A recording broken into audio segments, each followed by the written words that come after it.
I just want to talk about accepting life as you are, and in particular, two things I've been thinking about over the last couple of days. Particularly, one being an internal thing and one being an external perception, and how by accepting them both, I feel that I'm a much better person and actually of more value to others in a weird way. The first one I want to talk about is vulnerability.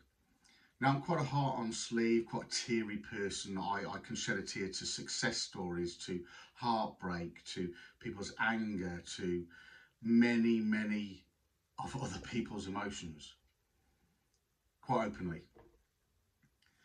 And what I've realised is those tears are actually just another emotion. Now, I'm not talking about crying, sobbing my heart out type of tears. I'm just talking momentary tears. The tears that when I think about it, and what's made me feel that they're just another emotion in the list of emotions we feel, are like laughter at the end of a joke. Once the joke's done, you've had your laugh, you move on. They're very much those sort of tears. The moment happens, I shed a tear, and I move on. But I don't hide that anymore. I think in the past I've hidden that feeling, that overwhelm. I've hidden it for want of staying away from ridicule and anything else that sort of people say about, oh, he's crying again. Once I accepted that, which has become much more pertinent in the last couple of years, I don't care what people think, and actually it becomes a bit of a joke. You know, here comes his winter hay fever, or here he goes again, or don't you start because I'll start.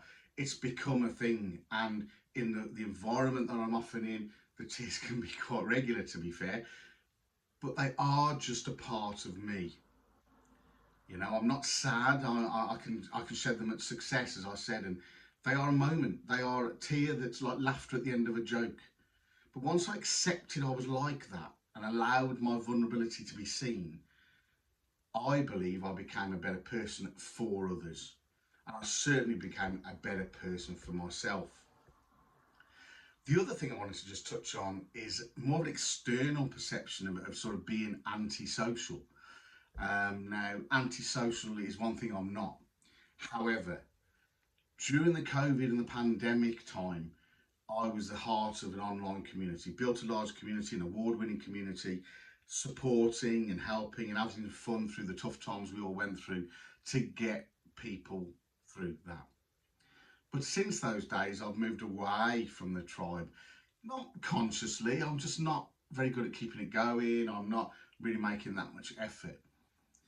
But I prefer my close cycle of friends and people I can call on, people I can speak to, where there's no animosity and any issues if I haven't spoken to them for a while.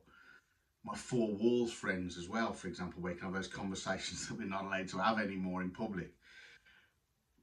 So I've become less tolerant as well of empty conversations. I'm not really into empty conversations. I've got different interests, certainly since I've continued my self-development journey. You know, my things to think about and talk about become very different from many of the people that I maybe previously associated with. However, I know that what I write and what I talk about does engage with them, and they're all still, I would like to think, friends. But does this make me miserable? No. Does it make me boring? No. It's a perception. I'm not antisocial. I'm the sort of person that is happy to be around who I want to be around. And I think once I realised that and stopped trying to be over the top with it and stopped trying to really force the issue that you must make more effort, you must do that, which was then actually not making me a very good person to be around because I often didn't want to be there. Once I accepted that part of me, again, I became a better person for others, at least I believe. Because now I'm engaging with people when I need to, when I want to, with who I want to, about things I want to talk about. So, accepting my vulnerability and being able to shed a tear openly, accepting the fact that I don't need to try if I don't want to be sociable or engaging with large groups, and I don't even know if sociable is the right word in this context, but I'm not too worried. Being able to say no in the social aspect has changed the way I think as well. So vulnerability, social adaptation, I'm going to call it that, the new scientific term. There's huge value in accepting who you are and how you want to live. Currently in today's population, we are being dictated to quite a lot. There's a lot going on in the world. And if you can stay out of that vibe and live the life and be the person that makes you feel happy, then I know, because it works for me, that that's the way to be, and that's the vibe I'm staying in. Accept your vulnerability, be the person socially that you want to be in whatever context, and watch yourself grow. Life will be different. You'll be better for it, and you'll be better value for others as well. Have a good one. See you later. It's all right.